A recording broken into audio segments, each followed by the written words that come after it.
I think they really helped sell the fantasy part of it too. Because, I do too. Did you notice all the like hidden people and bodies in the backgrounds? I don't know. This is the Grindhouse Podcast. We're coming to get you, Barbara. But welcome back to the Grindhouse Podcast. I am your host, Cheese Film, and joined with me is my companion on our trip to Mordor itself, Hecubus. Thank you. Hope we got enough stuff for the trip back. I hope we do. I mean, it doesn't matter, though. I mean, once we've done it, we've done it. That's all that matters. That's one of my favorite parts of the Jackson ones, is when Sam's like, I don't know if we're going to have enough food for the trip back. And he's like, we ain't going back, man. This is Like, this is a suicide mission. We are talking about the infamous and popular, well-loved franchise, The Lord of the Rings. But not the franchise. Cartoon one. The one that came out 1978. 78, 88, 98, 2003, almost 40 years Yeah, later. right. Earlier. That took them that long. Yeah. But this is all you had. This was it. That was it. If you liked the books, you'd go see this movie, and this would be the only Lord of the Rings visual representation you would have. Yeah. For about 35 years. I didn't even know The Hobbit was a thing, that cartoon, till well after I had seen this movie. Really? Yeah. Did you see The Return of the King? Well, that was it was hyped on TV because it's a TV movie, Yeah. and I was like, oh, okay, I'll watch that. And then my dad was like, I'm not sitting through some 2-hour cartoon, so I didn't see it till way later. This is my first viewing of this. I've seen bits and pieces of it, Right. but to actually sit down and watch it start to finish, this was the first time, and I was pretty impressed with it. It's okay. Overall, and not so much with how they told the story, I think that's kind of cool. but the way he decided to tell it. With the being a kind of a song. Well, no, You know what I no, mean? with That's a flashback. not Tolkien, Bashy.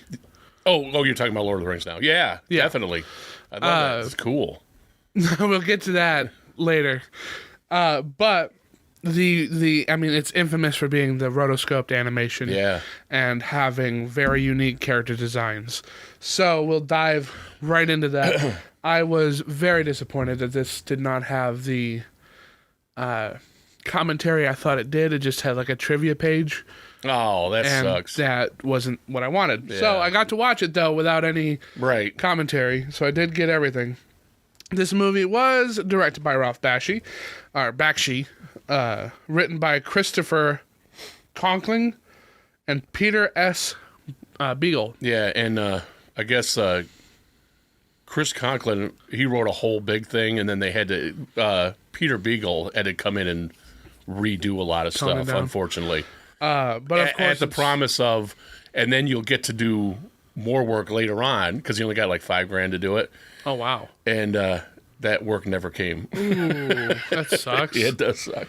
But it is based on the well-known, infamous works of J.R.R. Tolkien. Yes, well loved. Not a lot of names I knew in the cast.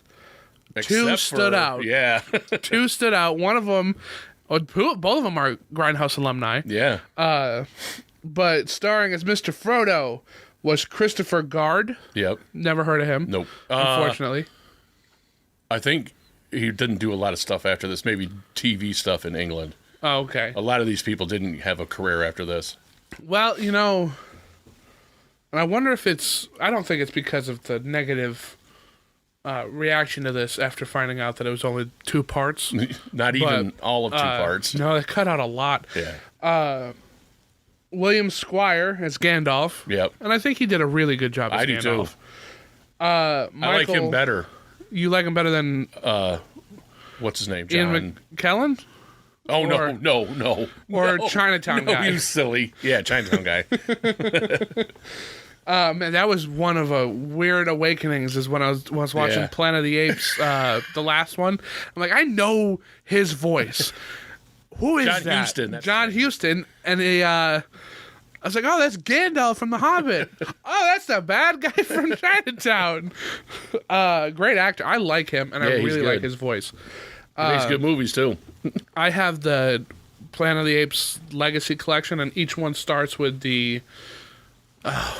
his character who's telling the kids the history of everything. Right. Each movie starts with a thing with an animated version of him talking about what the movie's going to be about. That's awesome. It's really, really cool. It does feel like it's a history class. right.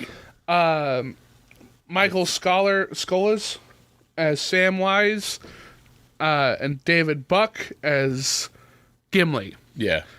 John Hurt plays Aragorn, and Anthony Daniels plays Legolas. Tom, for you who might not be familiar with those names, have you seen Alien? Yeah. John Hurt's the guy with the chest burster. Oh. He's also the Elephant Man. He's also Elephant Man and Hellboy's dad from Hellboy. I don't know if you've been very familiar with him. He's also Frankenstein. In Unbound. Frankenstein He's the time traveler.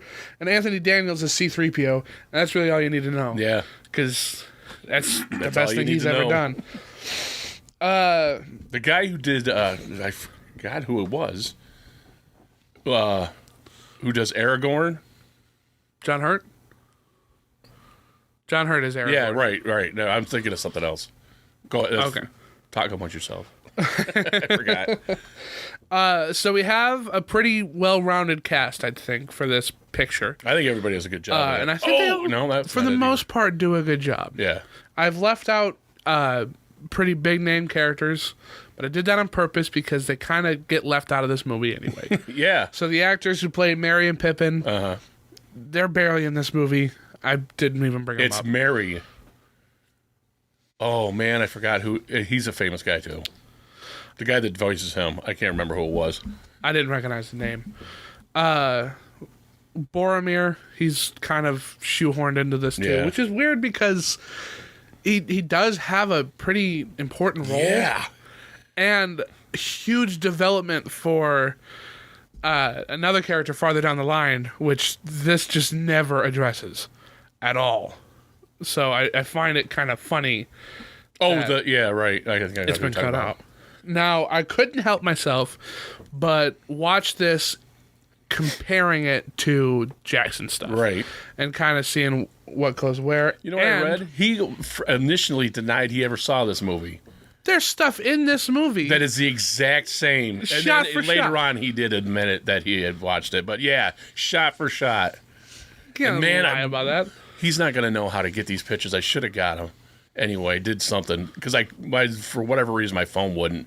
But the one where they're hiding underneath that log. Yeah. And the Nazgul guy is looking for him. Is shot It's for the shot. exact same thing. And even in the book, when that happens in the book, Frodo intentionally goes and hides somewhere else Right. to get away from them. But both of these people put Frodo in there with him. Yeah.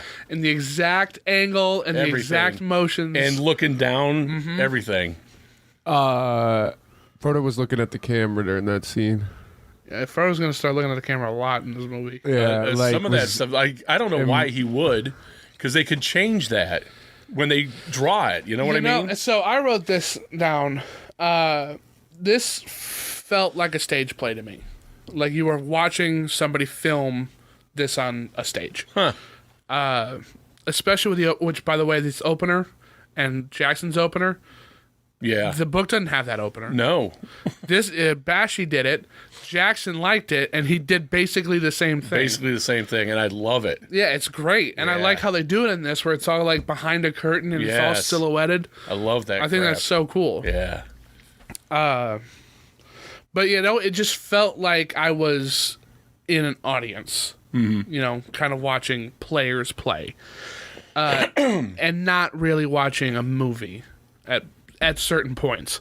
I think I seen it the first time when I was too young because I never got that impression. Oh, ever. Yeah. So when and you've also got a lower budget than the Yeah. Peter Jackson ones, so you're doing Yeah, a it's lot like more. $2 or $4 million, or 4 to 8. One of those two ended up making 30. Yeah. in its initial run, so it was a hit.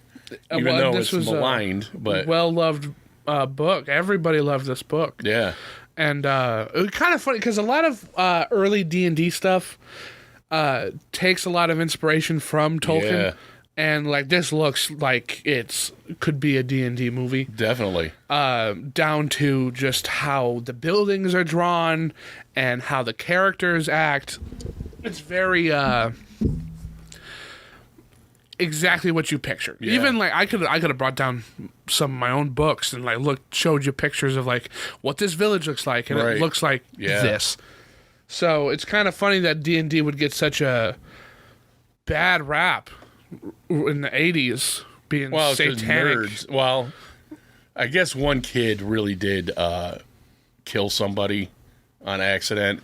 Then they made that Tom Hanks movie, Swords and Sorcery, where a guy goes nuts because he's thinking too much about it. All that, I don't even want to talk about that. It's all bullshit. Well, yeah, it's I Crap. used to play D&D when I was a very impressionable kid. That's the only reason I watch this movie is because of that kind of crap.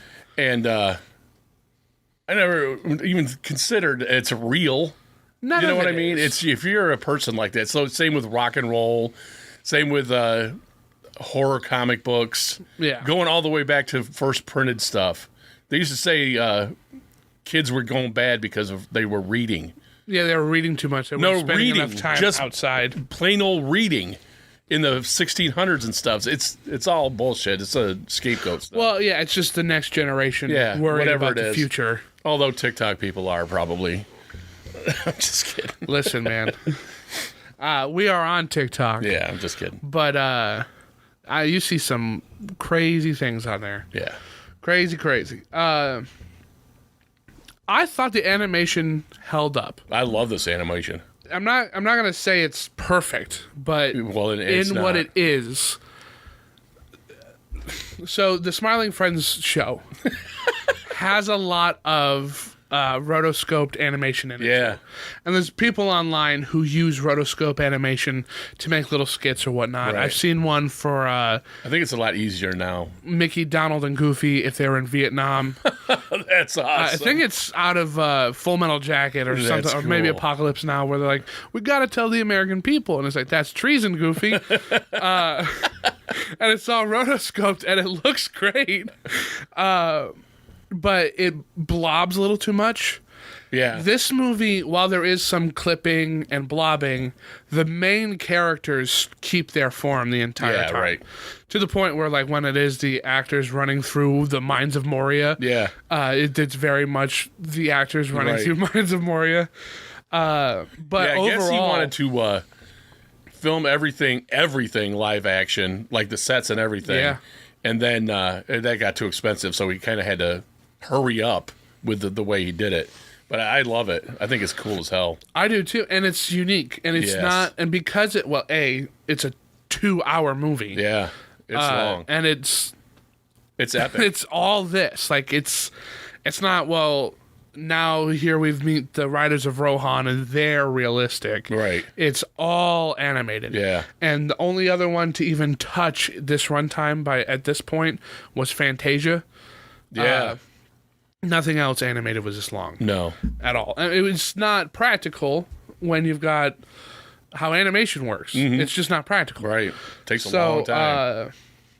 having it be this and keep its own consistency and quality throughout the entire thing Yes. is not only impressive, but helps to the fact that it has aged pretty well. Yeah.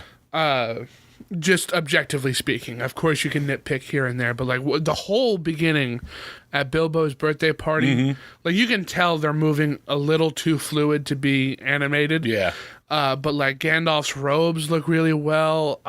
Bilbo and his long coat Uh-huh. looks really good, and they don't mesh ever.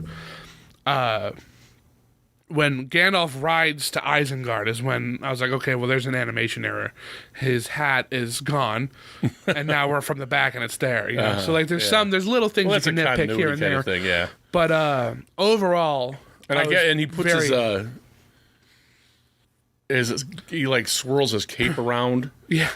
and it's what are you gonna do? Yeah, it does feel very mystical and fantastic. Yeah. You know, in a lot of ways too. I never was like taken out of anything. Yeah. I The was only really. thing I think I ever really got taken out of ever, and it was every single time. Sometimes Legolas, his eyes go really weird, and the real guy's not doing that. No. but it looks messed up. His eyes are also way exaggerated. Yeah. Like they're like at angles, but like almost 90 degrees. Almost, it's weird. And I don't know why you drew him I that didn't way. either. But yeah, so the character design in this is also very, unique and particular to this too, because Yeah, each one. So Tolkien has been given a lot of controversy on were his races and worlds built on actual yeah, stereotypes of things. right. And I believe at one point he came out and it was like, that wasn't really what I was going for, and I'm sorry that it can be, Yeah, taken that way. Right. I'm not a Tolkien expert, but I believe that he that is did true. acknowledge that. I don't see those things when I look at I don't either. maybe this is ignorant on me, but when I look at an alien who talks weird, I don't think a race on Earth. Me neither. Ever. It's an alien. I don't look at them that way. I don't either. But in this, you don't really have any of that, oddly. Like, Gimli is the same size as Legolas. Yeah, And he's right. he's not, a dwarf. Right, Who's supposed to be, like, maybe a foot taller than the hobbits. right. They're supposed to be real small. Yeah. That so- Jackson nailed that stuff. He really did. He really did. And because I just had recently gotten done watching all of Jackson's Lord of the Rings worlds from the Unexpected Journey up to the Return of the King. People who hate the Hobbit trilogy are over hating something because it's awesome. I did watch the extended editions. I got the full beast, and I loved every second of it. I like the extended edition. I can see where people like this is dragging on, but I just get into. I like the world. I get submersed in it. Yeah, it's fine for me. It's welcomed. Yeah. But what J.R. Tolkien was in World War One. Yes. And all of this, all the Fought in ugliness World and War everything in that is just people. Well, they would have been all white people in World War One, and just their there was malevolence towards each other and stuff, and that's really the impetus for him. It's not. It does not like these people are these kinds of those people. No, you it's people. not. It's not. It's just humanity. Yeah. And how brutal they could be to each other and evil. That Tolkien movie that came out. Yeah, I never saw it. I didn't either, but I saw the clip where he was on the battlefield, and like something explodes. There's this billow of smoke and fire, and in the fire is the Balrog, That's and awesome. it like fades in and out. And then somewhere else you see like Sauron. It's like where he's getting the inspirations for the story. That's cool. Yeah, it's awesome. Yeah. It's totally badass. I guess in the book, the Balrog doesn't have wings, but this has wings, and Jackson has wings. And I don't know because I haven't read the book yet. That's my 2026. You've never read any of these books? I've read The Hobbit, but I have not read any of the Lord of the Rings books. I read them once. Well, look That at was you, good enough for nerd. me. Yeah, when I was a kid too, so that is nerdy. It is, and they're wordy too. Yeah, they're pretty epic. But that's right now. I'm reading Wicked, which The Lord of the or Wizard of Oz thing. Yeah. Oh, entirely a different beast than that musical is. Like, not appropriate for any kind of TV anything. oh, really? It's the very first part of that is all about like having affairs and sex, and it's just brutal. So next year, 2026, I'm gonna dive into the world of Lord of the Rings and read the books because I've read The Hobbit, I've listened to audiobook. I want to do that same thing for these because I love these stories, man. They're just so good. Yeah, and the thing is with those Jackson ones, you're not missing anything except the act of reading. Because you're gonna, especially now, that everything's gonna look like them to you. Right. You know what I mean? Because when I didn't read the books until after I saw this movie, and everything Look like that. it looks like that. Yeah. There's stuff in the books that isn't represented in both the Jackson movies and this. Yeah. And we'll kind of dive into that a little bit. But A little bit. You got stuff? No, I don't. I read it when I was in. Oh, okay. Well, I was. You know what I mean? A long time ago. So I'm not Stephen Colbert about this crap. Well, I was doing a Google search because I was like, this Frodo is not acting like Jackson's Frodo at all. This Frodo is very brave, very head forward. He's not being corrupted by the ring at all. Right. There's no burden on him. He's grabbing a sword and fighting these Nazgul. He looks at it a lot like it's weird. But is he looking at that as weird, or is it just another weird face they're making? Yeah. Because they make It's a lot kinda of hard to weird tell. faces all the time in this. Yeah. Oh, and that's another thing too. When they're at the Prancing Pony, and the Nazgul guys come in and stab him. Yes. He stole that right from this movie too. He did. he did. I don't know if it's in the book or not. I don't but think it is. It's blocked the same way. And like that one overhead shot is exactly the same.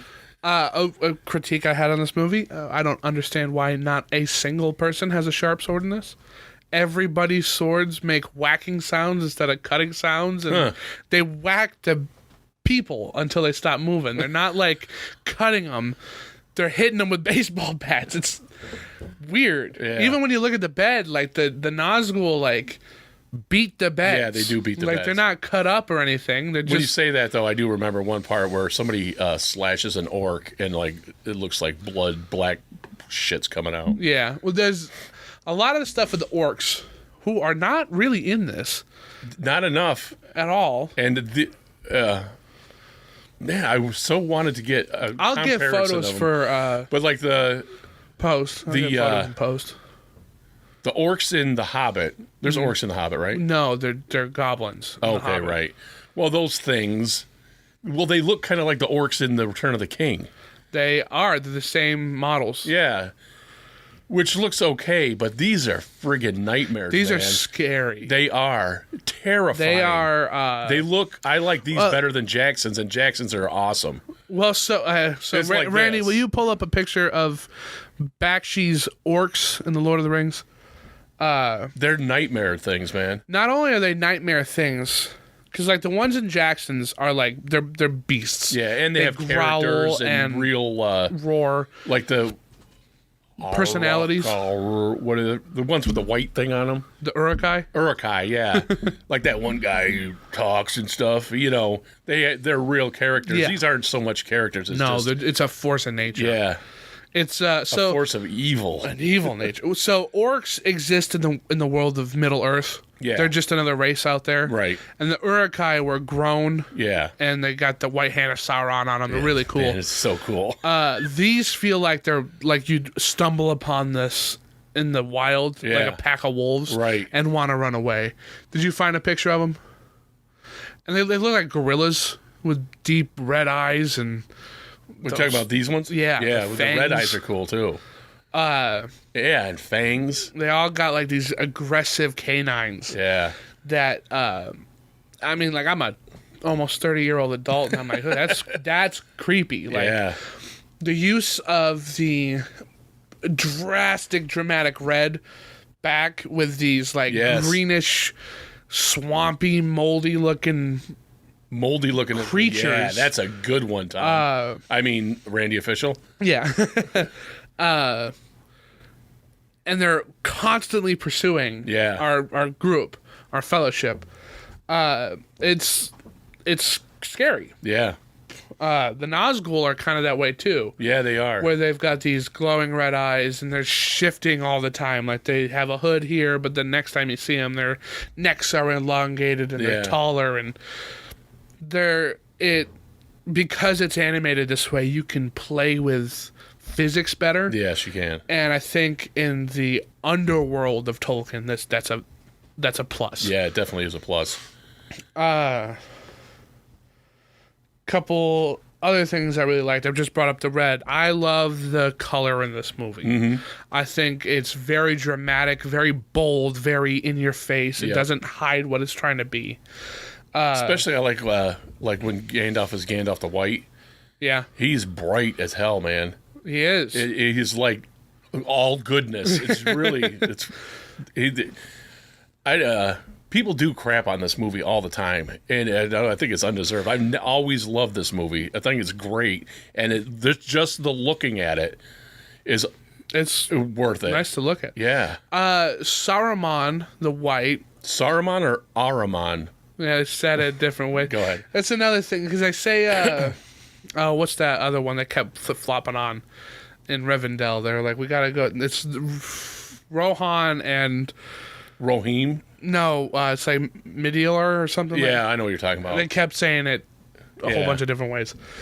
But Sauron the White, or Sauron the Colorful, which is what he also called him. He's only in red. Only in this scene. Sauron's supposed to be like a big bad guy. an antagonist. Yeah.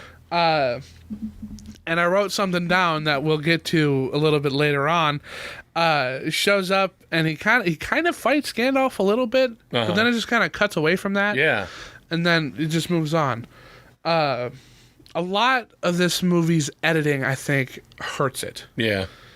But going back to the color, like he's not wearing white. He's red. Yeah, he's it's all bright red. Deep blood red. Yeah. And he's got his white hair and all that stuff. But then they have this wizard battle, and they're like optic illusions kind of things. It's like a where, Pink Floyd concert. Yeah. And like they're lasers and wild looking things. I thought that was a neat idea. Yeah, I do too. Kind of like it's kind of like they don't fight on Earth. They fight in some other realm. Yeah. Well, they're both Wizards. angels Yeah, kind of thing right. in human form. So that's really cool to do. It's like a fight of the wills. Yeah. You know? It was pretty cool. I like that. And in Jackson's one, I think it's a little too goofy. I don't know how it goes in the book. Yeah, like especially when Gandalf is starts spinning around spinning in his him head. Like, it's a little goofy. Yeah. But you're competing with Ian McKellen and Christopher Lee. Right. And they're going to one-up you here because I would listen to those two talk Yeah. all day long. They are that gravitas. I know. Oh. They're good. So, yes. And we get a lot of weird editing. And I wonder if it was just to pad the runtime because we got a lot of awkward silences. Mm-hmm. And so there's a point where Sam says something to Frodo, and Frodo like walks away, and then Sam just like, Yeah. you know, and Yeah. like then it cuts away from like, why did you show me all that? Right.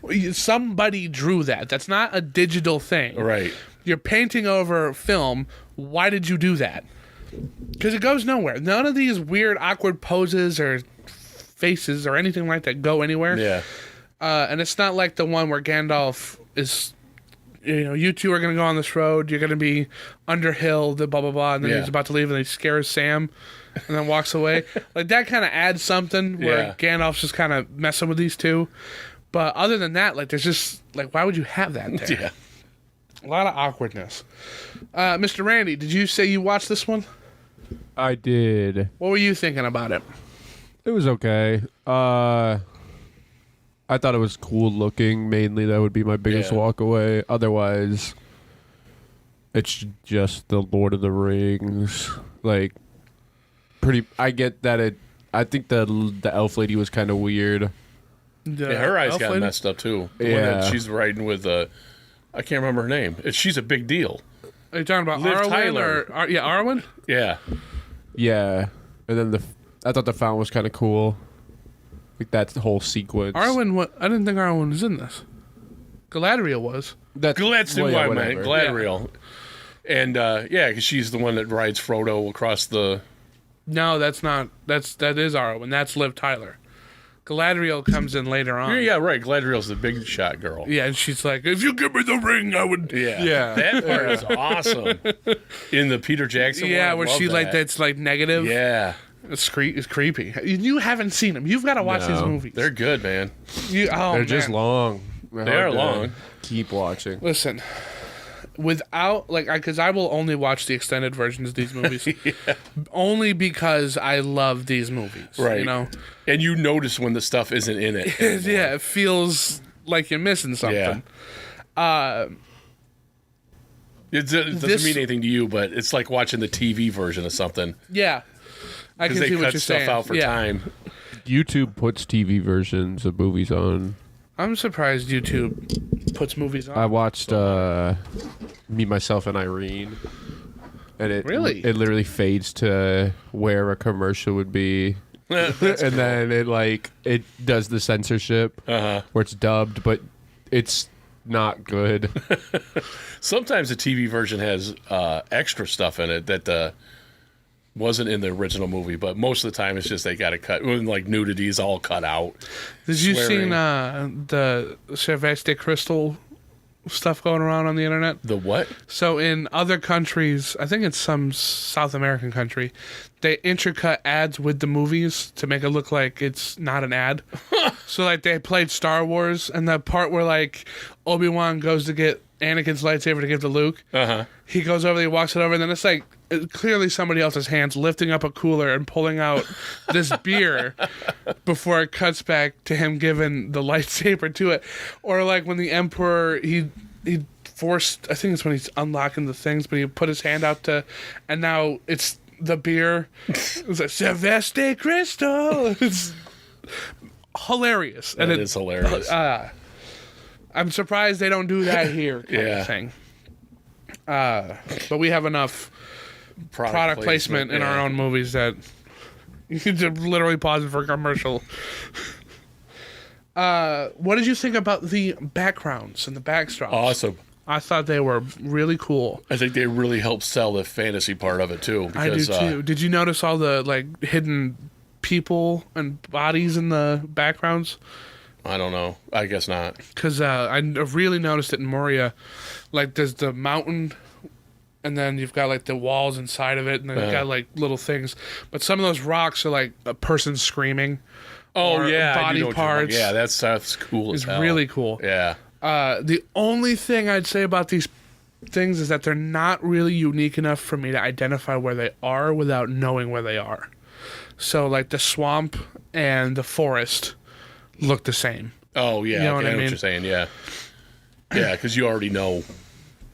Yeah. Otherwise, it could have been around the corner. Right.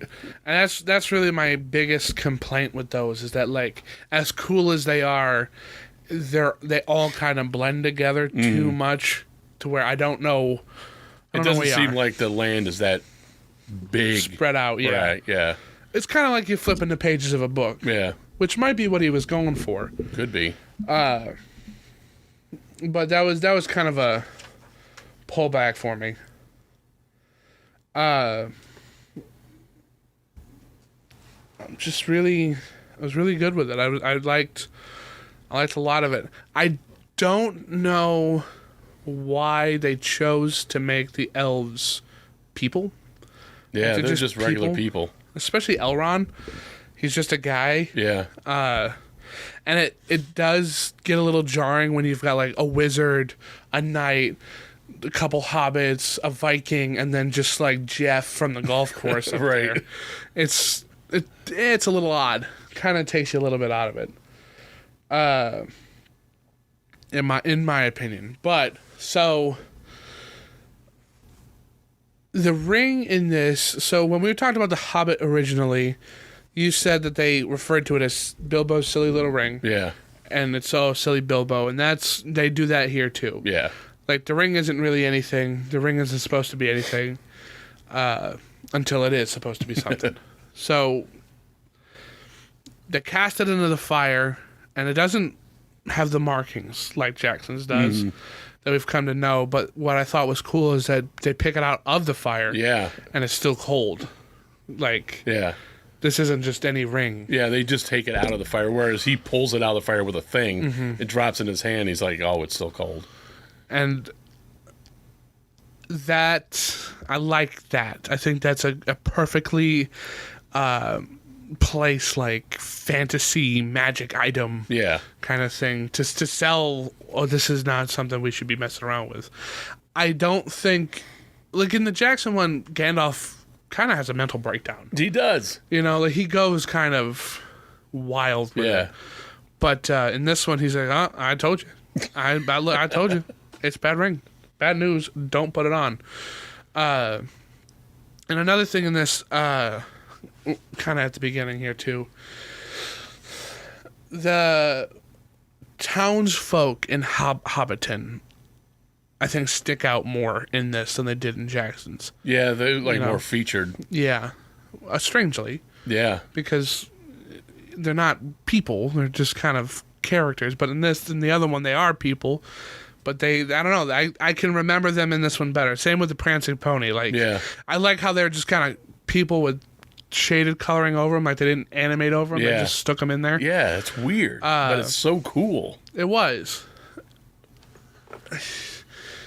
I wonder how this movie would do if you were participating in other activities.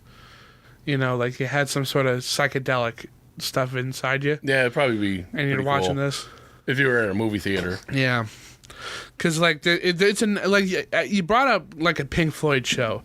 And I keep thinking about that. And the more I'm watching this and I think about, like, the movie The Wall, the more I can, like, see, like, parallels in just how the story is told through the animation. Like, it's Yeah. never real and it's never fake. It's this uncanny middle ground. Yeah, it's really cool, like a dream state Yeah. or a altered state of consciousness. Well, you mentioned Pink Floyd again, and I didn't know this until I was looking up stuff about this. Baskey originally wanted Led Zeppelin music in it, Yeah. which would have been the greatest movie of all time. But he Man, they couldn't don't get let it. anybody use their stuff. They man. don't. And in Thor Ragnarok, it's used great. Yeah, it's well- only one song. That's the same song in School of Rock. Yeah, Immigrant Song. Where, and if you ever see School of Rock, get the DVD. There's a bonus feature where Jack Black is begging Jimmy Page if he could use it because they really need it, and that's what sold him Yeah. on letting them use it. You know, and I wonder why they're like that. I wonder what. Well, Jimmy Page is just it's his babies, and he doesn't want anybody messing with them. They did let Cadillac use their music in a couple of ads. In the 2000s, and that's it. If you hear Led Zeppelin in them, like Dazed and Confused, they didn't Richard have Linklater permission. wanted that song in it, and they said no. And the name of the movie is that Dazed and song. Yeah. Confused. But yeah, this would have been great because like they do songs about Tolkien stuff, about the Lord of the Rings. Yeah, It's like the at least Battle two of of them. Evermore, I think, is. And there's one on Zeppelin too, but The they Misty mentioned Mountains. Mordor and all that stuff, and it would have been perfect to use in this movie. A lot of that stuff. Especially this one. Yeah. With how it looks. Yeah. I think I agree, yeah. Now, I wrote down a little breakdown for some of the stuff. Who did it better? Where I kind of compared Jackson to Backstreet and see who did what better and which one's kind of the more definitive A or B. But before I get to that, I wanted to talk about the Mines of Moria with the Balrog. Oh, okay. I think it was very underwhelming Yeah, in this. it is because it's overwhelming In the other one. Jackson one. Yeah. I love the Belrog though. He looks awesome. You know, I kind of do too, but I don't like how skinny it is. I kind of wish he had his legs out and his arms out a little bit more because he's just like very skinny looking. Yeah. But other than that, I really like how his playing with shadows, just this menacing red eyes and Yeah. a mouth that opens into like fire. It's very cool. It is very cool. But I would give that to Jackson though. 'cause- I would get that and the Watcher in the water. That part where they're trying to speak friend and the door opens. Because they're just like tentacles. But when that mouth comes out in the Jackson Yeah. one, that's really cool. Well, and what's kind of funny is about that one too. They both have that same. I think it's Courtney pointed that out. It might be drawn in the book. It might be like an illustrated thing Yeah. where Tolkien did, and that door is because it's identical in both is. versions. And I did not look that up on purpose, so that when we talk about what Jackson took from this, Right. it feels more like he did appreciate it, Right. even though it might just be because Tolkien had already written it out. I'm counting it as he's paying homage to this. But as we both pointed out, that it's really no secret that he liked this movie, Right. that he took major inspirations from it. Because even the horses in the water, Yeah. I don't know if that's in I the don't book like remember. that, but like how they look in this and how they look in that, Right. very similar.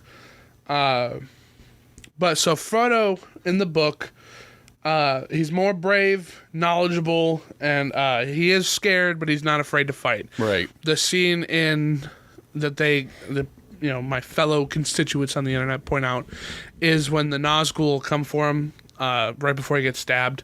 Yeah. He does try to fight them. Yeah. Like the Nazgul's got 2 swords. He's not messing around, and Frodo grabs his little knife and he still tries to make a difference, and to help protect his friends who are just terrified. Yeah. And he ends up getting stabbed for it. But in Jackson's movie, he just kind of quivers and hides and puts the ring on and still gets stabbed. Right. So- Like he thought the ring was going to save him in Right. that one. But when you see it, that's something I do like about the Jackson one is that the Nazgul are the men Yeah. who That's had the great. rings. Yeah, the 7 men I think it was who Yeah. had the rings. 7 kings, and they're the Black Riders. They're the Yeah. Nazgul. They're the ring wraiths. Another Zeppelin line. And you and you see in Jackson's like their zombified undead bodies. Yeah. Which I love. I think that's such a I think they great look parallel. like what they really are, like just cursed people. Yeah. It's awesome. It's way better that just in this world that's what they look like. When I look at it in Sauron's world, this is what they look like. And the They ring really are. and this is what kind of confuses people about that ring, the Ring of Power. It doesn't turn you invisible. Yeah, right. It lets you into the shadow realm, Right. essentially, the world Right. of the undead. So you kind of cease to exist here, and you're existing there. But like echoes in both, you interact with both. Right. Which is like a why portal. you can, and like when he puts it on, the giant eye's always right there Yeah. because he's always looking at him. I see you. I love too on Jackson's Hobbit when they figure out who the necromancer might be. They never confirm it. It just might be Sauron. In what? In the Hobbit, Oh, okay, Jackson's right, Hobbit, the giant eye does show up, and in the pupil of it, Yeah, it's I him. remember what you see that. That's pretty cool. It's really cool. It didn't need to be there, and it shouldn't be there, or whatever you want to say. But like, Looks good. I liked it. I thought it was pretty cool. Also, I don't know. Did you get a close up on the steelbook? Here, I didn't can get I the can put it close-up. in front of the camera. Here, I'll just under this. Is it too reflected? No, you see you're that? good. That looks pretty decent. So this is the art. I made this using the artwork from The movie poster. yeah, and on the back I've got the Eye of Sauron That's and pretty Mountain cool. Doom, and this is not in this movie. No. This is not in the Return of the King. This is exclusive to the Jackson movies. This isn't even in the book. It's not. Yeah, I Never don't think an I don't even remember how they put it in the book. Eye. I think it's just a sense of Yeah, feeling. like cloud yeah, it's of just the darkness. doom. Yeah. But I wanted to point that out because I noticed in this, like, Sauron is really only mentioned. He's not. They don't even show really Mountain Doom in this. Yeah. You don't. I don't think you ever really get a look into Mordor until Return of the King, which I missed because I like Mordor. I don't remember. It's mostly. It seems like this is the movie where they're gonna go to Mordor, and then the one they would have made after this would have been in it. In Mordor and beyond, and back home there and back again. They're back again. Yeah.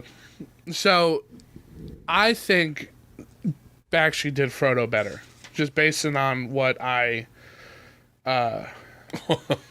read. His character in this is a little bit more truer to the book. Yeah. I'd like Jackson's Sam better though. Jackson He's kind Sam, of like a doofus comic relief guy in this. so Sam. I guess there's debate over this, but I guess Sam is the actual main character and true hero of the story. He's the one who goes from just He has a gardener to a hero. He's never swayed. Frodo has an arc pretty much too, because he likes his life, and now he goes on this big adventure. He comes back a different person, minus a finger. Frodo was thrust into this position. Yeah, Right. He was kind of forced to do it. Where Sam was called to action, took stance, went on this journey, and at the end of this journey became a completely new character. Yeah. So there's a lot of debate on that, whether or not Sam is the actual hero of the story or not. He's definitely the hero of the story because Sean Astin's line, where I might not be able to carry the ring, but I can carry you, is that badass. It is. And I love that. Maybe because he never had it on or anything, but he's not at the end where Frodo is finally corrupted by it. He never is. So and then that part is just so awesome. And I don't anyway, the Sean Astin when he's like, "What are you waiting for?" What are you waiting for? I just love that. So in the book, and they touch on this in The Return of the King, that the ring tried to corrupt Sam. Of course. There's like, look, you can be this awesome warrior. And they show it in Return of the King too, of Sam becoming this ruler and saving Middle Earth and becoming basically a king, and then turning it all into a giant garden because he's a gardener and that's really all he wants. But how it's done in the book is that the ring's like, I can make you power. I can give you all the power you want. It's like, I'm not really into power. I'll give you this. The whole Mordor can be one big garden for you. So that's a lot of work. I'm good with mine. So he's just constantly trying to get into Sam's head. And eventually it would have, because everybody wants something. But it fails spectacularly. And I do like how Rankin Bass kind of gave us that in his head thing. Yeah. I thought that was really cool.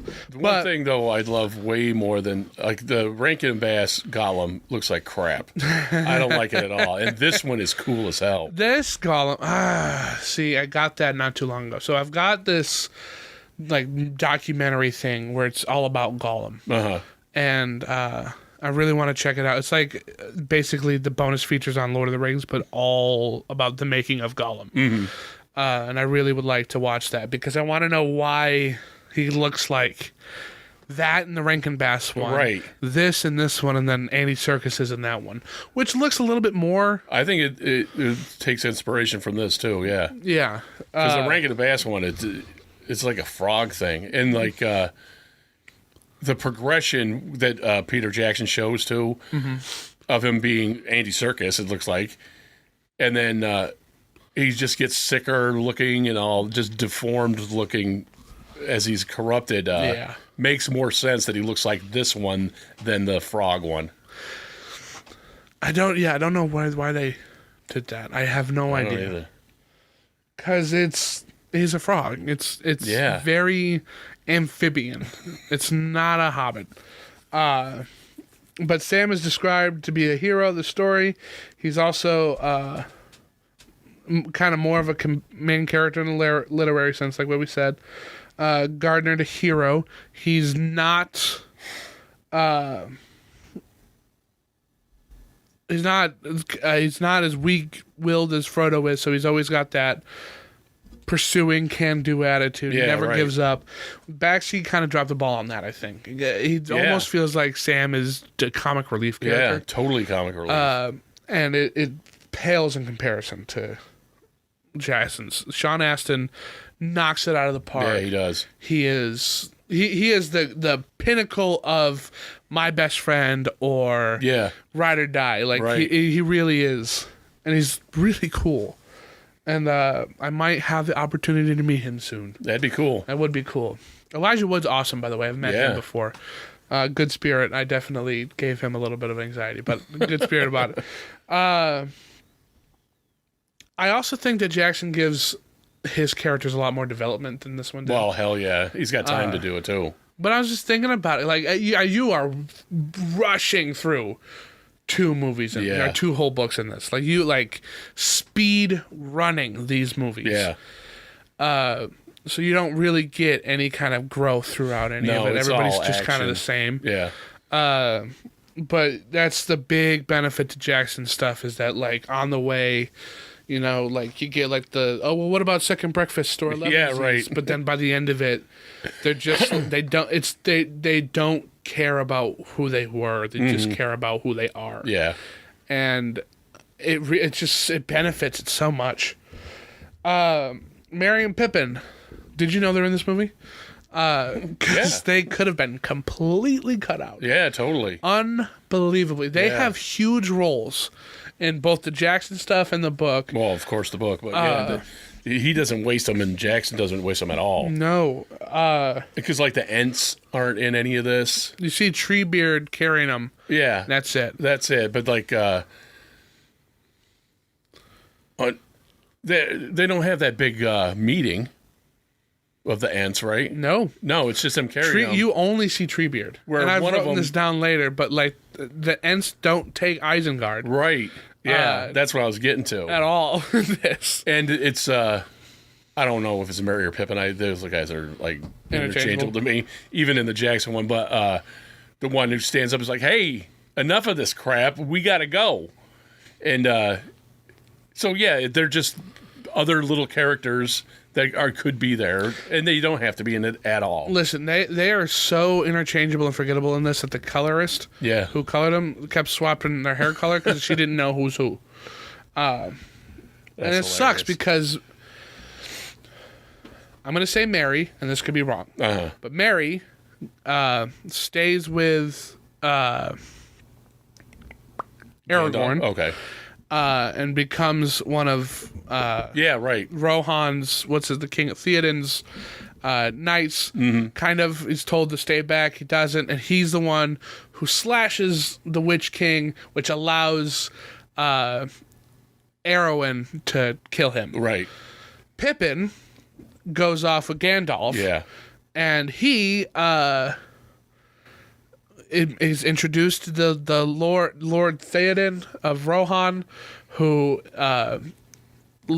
lost Boromir, his son, Yeah. and Faramir, and is talking about how like life is nothing, and Pippin's like, well, your son, your great son Right. Boromir died to save my life. I am in your debt. I'm here for you. And then he ultimately helps save Faramir's life, who is absent from this movie entirety. Encourages Gandalf not to give up the fight, throws his life on the line, and helps save the day in Rohan. So to have these two characters just completely absent, yeah. it's just kind of weird.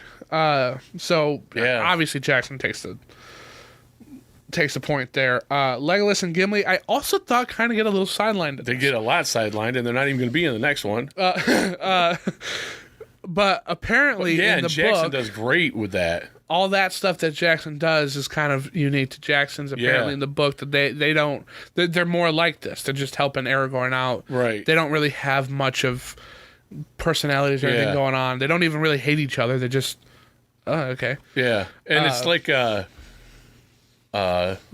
generational hatred. It's like they don't hate each other because I just don't like you. You're this kind of person, and I don't like. And this is in the Jackson stuff. Yeah.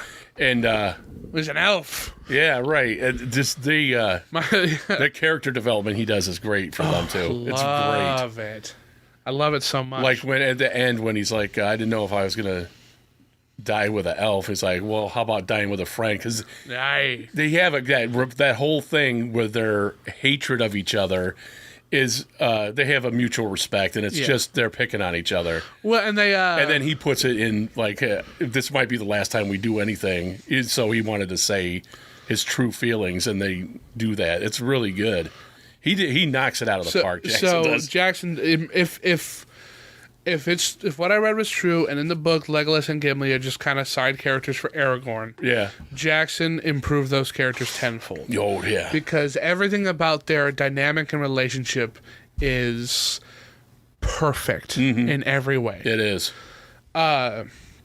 You've got not only the friendly competition that starts real early on. I Yeah. thought that didn't start until the Battle of Helm's Deep, but that starts at like right when they get out of Rivendell. Yeah. They're like, well, I can Yeah. kill more than you can kill. Right. And then by the end of the stuff, they still keeping it up. It's super, super cool. Like when he takes down the war elephant thing, he's like, that doesn't count. Yeah. Or it that only counts as one. I love that. I think that's really. They have the comic relief characters of Merry and Pippin being stupid Yeah. little nothings, and they grow up. But that's really all you need. That their banter and friendship that goes like from haters to lovers kind of thing really helps keep the Aragorn stuff flowing, because Yeah. Aragorn's story in the Jackson stuff is very gloomy and Yeah, it gothic is. and like Yeah. It is kind of a slow stuff down, I think, too. it can, especially when he talks like this a lot. Yeah, he does. You can't really hear him, and he's constantly like, well, I'm not worthy enough to be the king. Right. So, segue over to Mr. Aragorn. None of that is in the novel. He is on his way to be the king, and is not hiding it in any way, shape, or form. Yeah. Which this one does really well. Narsil, the sword that's Broken. Yeah. Narsil's the broken one. He carries with him all the time. And you saw that in the Fellowship's meeting. He's like, this is the sword, this is Yeah, Narsil, right. this is the one that killed Yeah. Sauron. And in the book, before he even leaves Rivendell, they have it reforged. So from basically jump, Yeah. he's walking around with Andersil, I think it's pronounced, the reforged Narsil. So Aragorn is basically Aragorn from jump to end. He is the king here, and he's going to be the king there. He is the king. So in that sense, this one does it better. But this is up for debate too. A lot of people on Reddit were debating this. Aragorn's redemption, was it needed? Was it not needed? A lot of people think that you can still have this great character without him being humbled and earning the title of king. I think it works better, personally, for Aragorn to be the rider. He doesn't want to be the king. He keeps it to himself. He doesn't feel like he deserves it.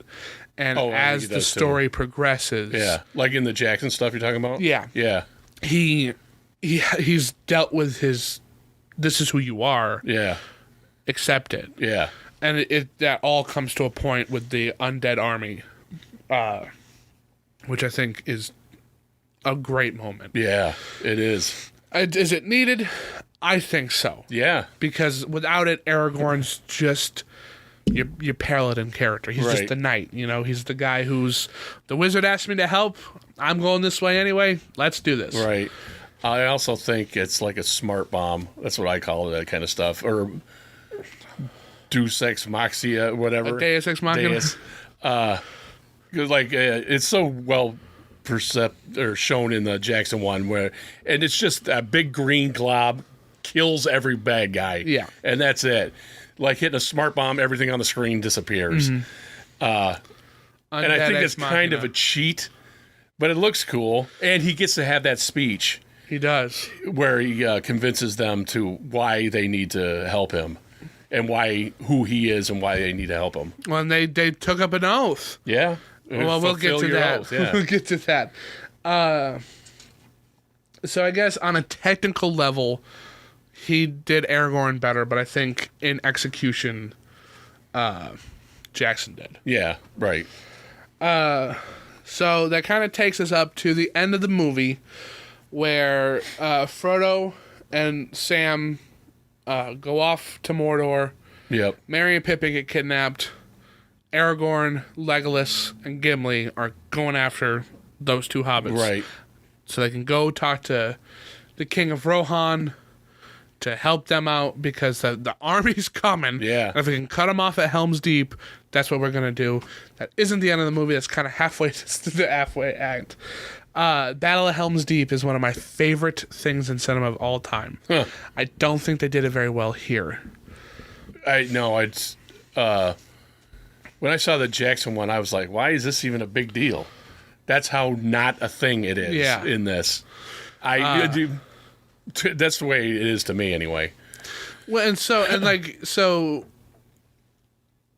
it's basically like a last stand. Like, Yeah. if we don't stop this army here, they're gonna overwhelm and take the West. And of course, they basically fail, lead the orcs out into the forest, and the forest eats them, Yeah, which is a pretty cool Yeah. thing to happen. that is. But then this ends with them. They've crossed over into the lands of Mordor. Frodo says we're about 2 days away, and it ends. It's toss the sword up. Yeah, This is the Lord of the Rings Part 1. Okay, cool. yeah. And that Switch whole the disc. sword tossing the sword up—that's just stupid. It's a little unnecessary. Yeah, it doesn't even make any sense.